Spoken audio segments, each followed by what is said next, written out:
Galera, sejam bem-vindos a uma super aula de Química, que hoje a lição 17, finalizamos o conteúdo aí da lição 16. A lição 17, ela vai trabalhar o átomo e suas partículas. Então, dentro desse conteúdo, nós vamos analisar e identificar toda a estrutura do átomo, por isso nós vamos começar falando aí sobre os modelos atômicos. Aula super gostosa, né, quando a gente fala de modelo atômico, para você poder relembrar as características aí do modelo. Então, hoje a gente vai aprender sobre, aprender não, né, relembrar sobre modelos atômicos. Quem são eles e quais são as características deles? Você lembra qual foi a contribuição de cada cientista para chegar no modelo atômico atual que nós temos hoje? Dalton, Thomson, Rutherford, Bohr, são os mais cobrados, tá? A gente vai ver um a mais hoje aqui na aula também, mas esses são os mais cobrados e que mais aparecem para vocês. Então, só para a gente fazer uma brincadeira aqui, um esquenta, qual que é a questão? Quando você olha para esses modelos, tudo aqui é modelo atômico, tá? Primeiro de tudo, você consegue dizer aí para a prof de qual cientista é cada um desses modelos? Só para a gente brincar, só para a gente começar aqui o nosso estudo. Esse primeiro modelo é de quem? De quem? De quem? De quem? Muito bem, Dalton. Dalton. Ficou conhecido como modelo da bola de bilhar, tá? É só um esquenta, a gente vai estudar estrutura por estrutura, cientista por cientista, a contribuição de cada um deles, tá bom? Esse segundo modelo aqui é o modelo de Thomson, ficou conhecido como pudim de passas. Esse próximo modelo, Rutherford, é o planetário, ou Bohr, sistema solar. E o que às vezes pode ser que você tenha visto, pode ser que sim, pode ser que não, é um modelinho que aparece para nós aí de vez em quando, é o modelo de Schrödinger, ou nuvem eletrônica, tem esse nomezinho estranho para a gente poder falar, até difícil, né, de pronunciar. Então, dito isso, a gente vai destrinchar cada um desses modelos para vocês, as características, os exercícios, como o Enem gosta de cobrar isso, tem questões do Enem, da apostila de vocês. Vem comigo, anote tudo, e desse aqui sim é muito importante você fazer mapa mental com a característica de cada modelo. Vamos lá? Então, quando a gente fala sobre átomo, a gente pensa logo na matéria. A matéria, gente, ela é composta pelo átomo, é a unidade básica da matéria, é a menor partícula existente que compõe a matéria, certo? Então, é isso que a gente vai estudar, como ele compõe toda a matéria, a importância dele, não preciso nem dizer. Por isso que você tem que olhar cada característica e entender a contribuição de cada um desses modelos para a gente ter o modelo atômico atual, tá certo? Então, quando a gente fala sobre átomo, ele tem 3 partículas fundamentais, que é o próton, o nêutron e o elétron. Vai ter uma aula onde a gente vai trabalhar aí essas partículas, a característica, como que eu olho o próton, como que eu encontro o nêutron, o elétron, a massa do átomo, tá? Mas por hora, quando eu falar aqui sobre átomo, eu quero que você lembre de 2 partes principais que a gente vai ter independente não, né, a gente vai ver que vai ter uma evolução dos modelos para chegar no que nós conhecemos hoje, que o átomo ele tem um núcleo, certo? Nesse núcleo você tem 2 partículas fundamentais, que é o próton, é a carga positiva, e é o nêutron, que ele não tem carga. E ao redor desse núcleo nós temos a eletrosfera, que é a região mais provável aí de se encontrar o elétron. O elétron ele representa a carga negativa desse átomo. Vamos ter uma aula que a gente só destrincha basicamente isso daqui. O objetivo da aula de hoje é a gente estudar a evolução que chegou aqui, nesse núcleo, nessa eletrosfera, nesse próton, nesse nêutron, nesse elétron. Como surgiu tudo isso? É isso que a gente vai ver na aula, tá certo? Então, para começar, tudo começou lá, na verdade, com 2 filósofos, né, Leucipo e Demócrito, que eram cientistas, vamos dizer assim, da época. Então, baseado em teoria, em conceitos filosóficos, não teve experimento nenhum, eles chegaram à conclusão de que a matéria, ela é formada por essa partícula aí chamada de átomo, tá? A quer dizer não, e tomo quer dizer divisível, então uma partícula não divisível. Então eles acreditavam que você quebrava a matéria, ela ia se partindo, e chegava em determinado momento que não era mais possível fazer isso.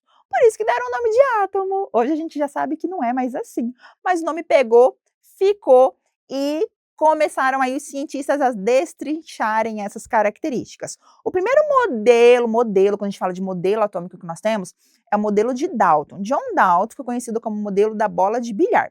Prestem atenção na data que foi proposto aí o primeiro modelo, em 1808.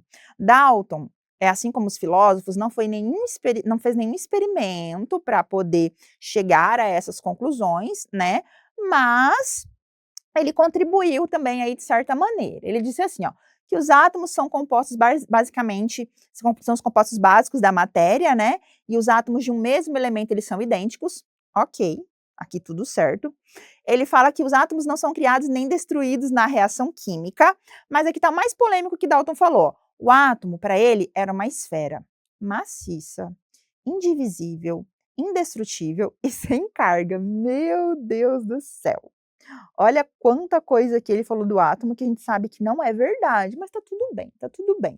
Lá em 1808. Mas ele contribuiu sim, quando ele fala que o átomo é o componente básico ali da matéria, que os átomos de um mesmo elemento são idênticos. Então, Dalton, quando ele fala sobre a combinação dos elementos, ele está de fato falando sobre algo que nós sabemos que é verdade, e é real até hoje. Tanto que nós temos os postulados aí de Dalton, que eu vou trazer eles em forma de questões para vocês verem o que foi que ele falou que é verdade, o que foi que ele falou que não é verdade, tá certo? Anotaram as características? É isso aqui que você vai levar de Dalton, tá? Olha essa questão ali do Enem de 2009. Inclusive, essa questão está na página 110 do material de vocês. É a questão de número 2. Aqui a gente vai ler ela toda, porque essa questão, eu trouxe ela porque ela é uma aula sobre o modelo atômico de Dalton, para a gente poder analisar.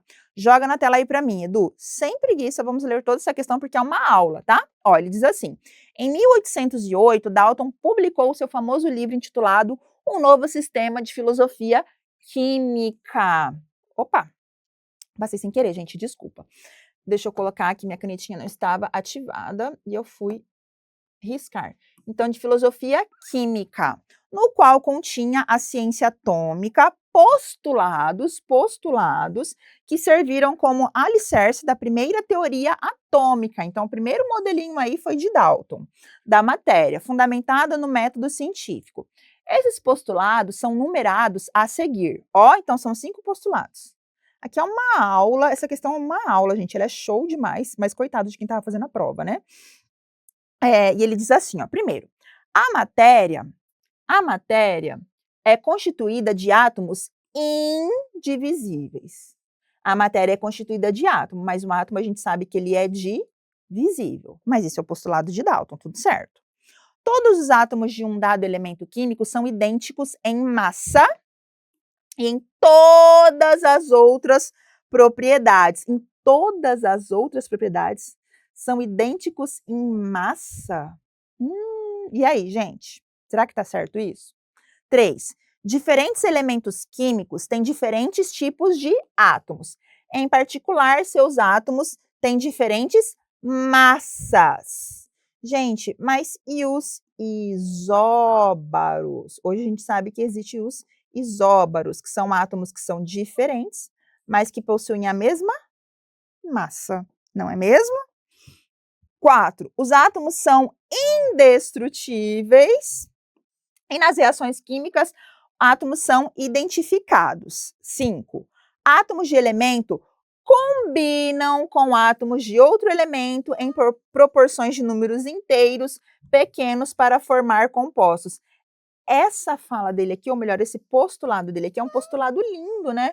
Porque aqui parte da combinação dos átomos, combinação dos elementos. Tá lindo esse postulado, até hoje. 6. Átomos do elemento podem se combinar em mais de uma proporção de números inteiros pequenos para formar diferentes compostos. Vamos lá. Após o modelo de Dalton, outros modelos baseados em outras ideias e experiências foram elaborados. Dentre outras coisas, a natureza elétrica da matéria, a composição, a organização e a quantização de energia atômica. Ok. Depois dessa aula aqui dos postulados, né, das características, nós temos o quê? Com base no modelo atual, que descreve o átomo, qual do postulado de Dalton ainda é considerado correto? Coloquei o postulado aqui para vocês aí, aqui, tá bom, gente? Então, o único postulado que nós vimos lá que ainda é considerado correto, que é lindo, é quando ele fala da combinação do átomo com os elementos em proporções de números inteiros pequenos para formar os compostos. O único postulado aqui, ó, válido é esse. Então, gabarito, ó, letra E. Tranquilo? Fechou? Então, esse é o gabarito da questão para vocês, tá certo? Então, combinação aí dos átomos, combinação aí dos elementos, é o 5, ok? Anotado? É uma aula do modelo atômico de Dalton. Continuando, depois de Dalton, nós temos quem? Nós temos Thomson. Thomson, ele criou um modelo que ficou conhecido como modelo do pudim de passas. O que é o pudim de passas? Ó, Dalton, 1808. Depois, 90 anos depois, veio Thomson, 1898. Aqui sim ele fez um experimento dos raios catódicos, né? E viu o comportamento desses raios e chegou a determinadas conclusões. Quais conclusões? Com esse modelo atômico, ele conseguiu explicar a natureza elétrica da matéria. Show de bola, lindo. Por quê? Porque aqui eles descobriram o elétron. Sim, então o modelo de Thomson é responsável pela descoberta do elétron. Só que ele falava que o átomo era uma esfera positiva. O átomo não é uma esfera positiva, mas tudo bem, tá? Não maciça, que contém cargas negativas espalhadas, ou seja, você tinha os elétrons incrustados dentro do átomo. Nós sabemos que o átomo não está incrustado ali, não. A gente tem até ideias de orbitais, né, eletrosfera, a gente tem outra região aí ao redor do núcleo. Então, esse foi o erro dele, tá? Mas foi um modelo muito importante, porque ele conseguiu explicar a natureza elétrica da matéria e ele viu que, ou melhor, descobriu o elétron, que é a carga negativa, é a primeira partícula subatômica que nós temos. Notícia! Anotado? Então, depois desse modelo de Thomson, veio o modelo de Rutherford, que ele também fez um experimento bombardeando lá uma lâmina de ouro com radiação, e desse experimento ele também observou algumas características, isso já em 1911. O que ele observou? Tá? Ele observou que o átomo ele tinha uma região muito pequenininha e densa, ou seja, ele descobriu o núcleo primeiro, e dentro do núcleo você tinha a carga positiva, que é quem? O próton, olha que maravilha. E que, na verdade, os elétrons estavam ao redor desse núcleo, numa região chamada de eletrosfera, e nessa região você tem vários espaços vazios, tá? Então, o elétron não está incrustado ali. E muitas vezes no modelo de Rutherford, a gente também já fala sobre o nêutron. Ah, o que eu tenho no núcleo? Eu tenho próton e nêutron, mas, gente, não foi Rutherford que descobriu o nêutron, tá? Nós temos a descoberta do elétron, Thomson, a descoberta do próton, Rutherford, e nêutron, foi Chadwick. Chadwick, não tem modelo de Chadwick. Por isso que muitas vezes a gente vê lá, já dentro do modelo de Rutherford, o nêutron, mas anote isso daí, para você não errar na sua prova. Essa foi a contribuição dele, tá certo? E nós temos, depois dele, o modelo atômico de Bohr. Aqui fica mais interessante ainda, proposto em 1913. Alguns até chamam, né, que é o modelo de Rutherford-Bohr. Aqui, ele concluiu, identificou que sim, o átomo tem uma região ali central, onde você tem o núcleo. Por que denso? Porque é ali que fica a massa, tá? Você tem o próton e o nêutron. A massa do elétron, a gente diz que ela é desprezível. Só que ao redor desse núcleo, você tem órbitas, tá? Então, são órbitas circulares ao redor do núcleo. 7 são os níveis de energia, vai do 1 ao 7. K, L, M, N, O, P, Q, lembra você de alguma coisa? Distribuição eletrônica, diagrama de Linus-Pauling. Então, o Bohr, ele identificou e ele explicou? Sabe os fogos de artifício? Quando a gente vê aquelas colorações, né? Amarelo, vermelho, verde, azul. Bohr explicou por que isso acontece. Os elétrons, eles ocupam essas órbitas, que é como se fosse a casa dele. Ele está lá na casinha dele, tranquilo. E daí, esse elétron que a gente fala quando ele é excitado, ele recebe uma descarga ali de energia, ele absorve energia. Então, ele vai de um nível de menor energia, ele pula de uma órbita para outra. Ele vai de um nível de menor energia para um nível de maior energia. Só que ele vai voltar para a sua órbita de origem, ele vai voltar para a sua casa. Para voltar para sua casa, ele tem que liberar essa energia que ele absorveu. E ele libera isso na forma de fóton, na forma de luz. emissão de luz. Por isso que ele explica o fenômeno dos fogos de artifício. E não precisa nem falar de fogo de artifício. Faz um teste aí na sua casa, liga a chama depois dessa aula, tá? A chama lá do fogão, e joga um pouquinho de sal, você vai ver que cor que ela vai ficar. É amarela, por conta do sódio. Tá acontecendo isso que Bohr falou aqui no modelo atômico dele. Então, são os níveis de energia, nível de energia, 7 camadas, KLMNOPQ. Bohr falou sobre os níveis de energia e explicou lindamente esse fenômeno dos fogos de artifício, ó. Tá vendo? Então, o átomo ele passa de um nível de menor energia para um nível de, para um nível de maior energia. Aí ele retorna para sua órbita de origem. Quando ele retorna na forma de fóton, na forma de luz. Aí você consegue ver as colorações ali dos fogos de artifício. Lindo, lindo, né? Olha o cobre azul, o bário verde, sódio amarelo, cálcio laranjado, estronço vermelho, lindo demais. Então, esse fenômeno é explicado pelo modelo atômico de Bohr. Falou em luminescência, falou em cores, falou em emissão de luz, é Bohr, sem erro, tá? Vamos ver como que o Enem, por exemplo, cobrou isso? Lá no seu material, na página 110, traz uma questão disso. É a primeira questão. Joga na tela para mim, Edu, que ele está falando aqui, ó.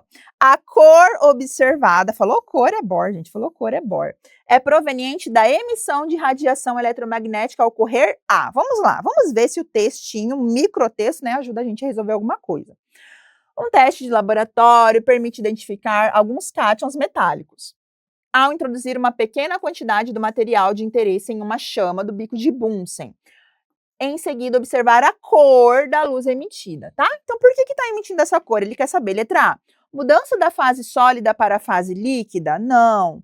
Letra B, combustão do cátion metálico provocado pelas moléculas de oxigênio? Também não. Letra C, diminuição de energia cinética dos elétrons em uma mesma órbita na eletrosfera?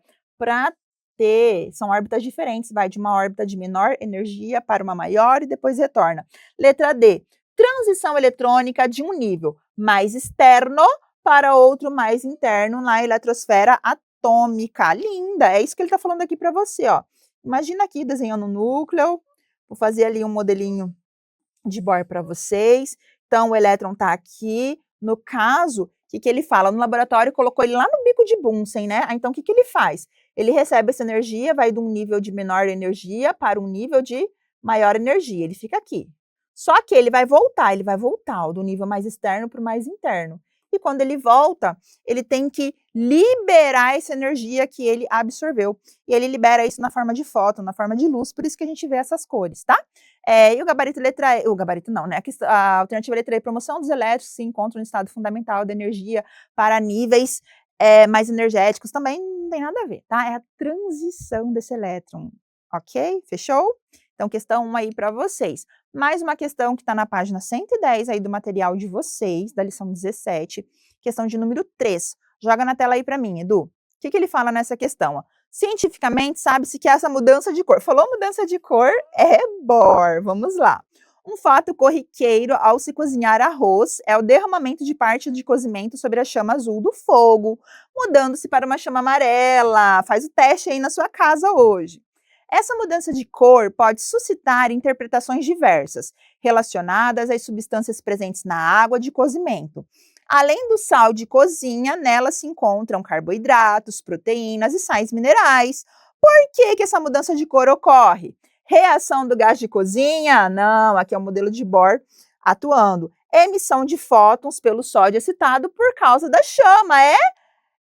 Tá? Ô, gente, desconfigurou aqui, pelo amor, tá? Desconfigurou. Vocês viram que tá todo desconfigurado. Desconsidere aqui, ó. Letra B é o nosso gabarito, tá bom? Veio parar aqui na letra D, que não tem nada a ver, ó. Produção de derivados amarelo pela reação com carboidrato. Letra D, reação do gás de cozinha com a água. Não, também não tem nada a ver. Letra E, excitação das moléculas de proteínas, tá? Então, nosso gabarito aí dessa questão, letra B. Lindamente aí para você, letra B. Tranquilo? Marcou letra B? Show de bola? Então, continuando aqui, agora a gente vai falar o último, que é o modelo da nuvem eletrônica, o modelo de Schrödinger. Pode aparecer para você, pode não aparecer. É um modelo proposto em 1926. Aqui ele fala muito sobre a questão dos orbitais. Aqui ele explica o modelo de orbital, os subníveis de energia, né? Aqui é um estudo importante porque ele permite compreender a parte de hibridização, da geometria das moléculas. Então, é um modelo atômico que ele veio para complementar o modelo que a gente tem ali de Rutherford, Bohr, que é mais completinho, tá certo? Mas falou em Schrödinger, a gente sempre lembra dos orbitais, ok? Página 110, questão 4 para vocês. Abriu? Joga na tela aí para mim, Edu. Vamos ler o comando da questão, ó. Isso fez Schrödinger deduzir que uma equação conduziria ao cálculo de uma região do espaço onde a maior probabilidade é localizar um elétron em torno do núcleo. Gente, falou em Schrödinger, a gente está falando de orbital. Não vou ler nem o restante aqui do texto, porque falou em Schrödinger, a gente vai falar de orbital. Volta aqui para mim, Edu. Então, toda vez que falar em Schrödinger para você, a gente vai falar de orbital. Tranquilo? Tá certo? Então, eu vou querer, Edu, você joga na tela isso daqui, eu quero que os meus alunos, eles tirem print lindamente desse material. É um material para inspirar vocês aí a fazerem, enfim, né, a ter na casa de vocês, a estudar. Ah, eu quero copiar e colar igualzinho, pode? Pode também. Mas, se você quiser só um modelo para te inspirar e você ter toda a linha do tempo, né, do modelo atômico, onde começou lá Demócrito Leucipo, Dalton, Thomson, Rutherford, Bohr, Schrödinger, ele tá perfeito. Tirou print? Volta aqui para mim, Edu. Maravilhosos. Aqui tem um resumo, suprassumo do suprassumo, tudo e qualquer coisa que pode ser cobrado de vocês quando falar em uma prova sobre esse assunto, ó. Com muito carinho, com muita perfeição esse material, tá certo? Então, só para a gente poder fechar aqui algumas questões, para finalizar e ver a importância disso, joga na tela aí para mim, Edu. Ele traz esse quadrinho aqui da Marie e fala assim, ó. Marie, você já leu histórias do modelo atômico que tem no livro que te dei? Sim, adorei. Tem um modelo atômico que é igualzinho o sistema planetário. Achei lindo. Planetário é quem, lindos? Planetário é quem? Rutherford. Aqui a Marie está falando de Rutherford. O núcleo seria o Sol e os elétrons dos planetas. Também vi um que é igual a um pudim de passas. Pudim de passas de quem que a Marie está falando aqui? É um modelo de Thomson. Fiquei até com fome depois desse. Aí vim comer bolo. E pensando bem, esse bolo é igual ao modelo. Como assim? Totalmente indivisível, Marie Gulosa. Aqui está falando do modelo atômico de Dalton. Então, tire o olho que ele é todinho meu. Aqui ela está falando para você, fazendo a passagem, né, da linha do tempo, modelo de Rutherford, Thomson, Dalton. E sabia que em sala, né, a gente faz muito isso de associar esses modelos atômicos com comida. Quando fala Dalton, coloca até os alunos para fazer um brigadeirinho ali, sem jogar o confete, né? Porque daí já mistura o elétron. Então, esses modelos são legais até para você associar. E a Marie fez isso aqui lindamente. E é justamente isso que ele quer saber na questão. Ó, a Marie está falando de quais modelos ali na sequência. Eu coloquei novamente o quadrinho ali para você. Então, ela falou de Rutherford, de Thomson e depois de Dalton. Gabarito, letra D. Fofinha, né? Essa questão legal de fazer para a gente fixar ainda mais a característica de cada átomo com o seu cientista, de cada modelo atômico com o seu cientista. Mais uma questão grandona aí para vocês, que também vai falar do modelo, tá? Joga na tela aí para mim, Edu. Ele diz assim, ó. Em 1911, Rutherford fez um experimento que ajudou a entender melhor a estrutura do átomo. Ele bombardeou uma folha fina de ouro com partículas alfa e observou como elas desviavam. Com base nos resultados, Rutherford propôs um novo modelo de átomo. Veja as afirmações sobre esse modelo e assinale a correta. Letra A. O átomo é composto por uma região central com carga negativa e os elétrons estão espalhados ao redor dessa região. Gente, ninguém falou isso, tá? Quem falou que tinha de região central, carga negativa, espalhados, ele misturou um com o outro e virou uma mistureba aqui. Ninguém falou isso aqui, não. Letra B. O átomo é composto por um núcleo pequeno, ok, denso, ok, carregado positivamente, que é o próton, ok, e uma grande região vazia onde os elétrons estão distribuídos. Lindo, lindo, Rutherford falou isso. Esse é o átomo de Rutherford, tá? Letra C. O núcleo atômico é muito grande, não. O núcleo atômico é muito pequeno, nem termina de ler, não vale a sua atenção. O modelo atômico de Rutherford afirma que o átomo é indivisível. Não! Quem falou que o átomo é indivisível é modelo atômico de Dalton. Olha como é legal você treinar essas questões que falam sobre isso, tá? Última questão para a gente poder fechar. Joga na tela aí para mim, Edu. Ele diz assim: no ano de 1897, o cientista britânico J.J. Thomson descobriu, utilizando o tubo de raios catódicos construído por William Crookes, a primeira partícula presente no átomo, a qual ele denominou de elétron. Essa descoberta permitiu que ele provasse que o átomo não era indivisível, como propunha o cientista John Dalton. Thomson ainda nomeou seu modelo atômico de pudim de passas, tornando-o extremamente familiar para aqueles que tentavam entendê-lo. Sobre o modelo atômico de Thomson, aqui é sobre Thomson, podemos concluir que o núcleo atômico... Não, Thomson não falou de núcleo, quem falou núcleo foi Rutherford. Letra B. As cargas negativas estão distribuídas homogeneamente por todo o átomo. Eis o nosso gabarito, tá? Aqui ele está falando de quem? Do elétron. Letra C. Os elétrons estão distribuídos em órbitas fixas ao redor do núcleo. Não, isso aqui é Bohr. D. Os átomos são esferas duras. Não, é Dalton que fala de esfera maciça, né?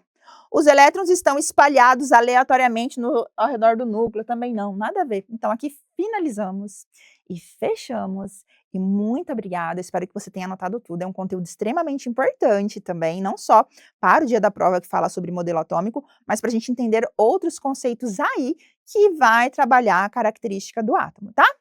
Beijos, espero vocês, até a próxima. Tchau, tchau.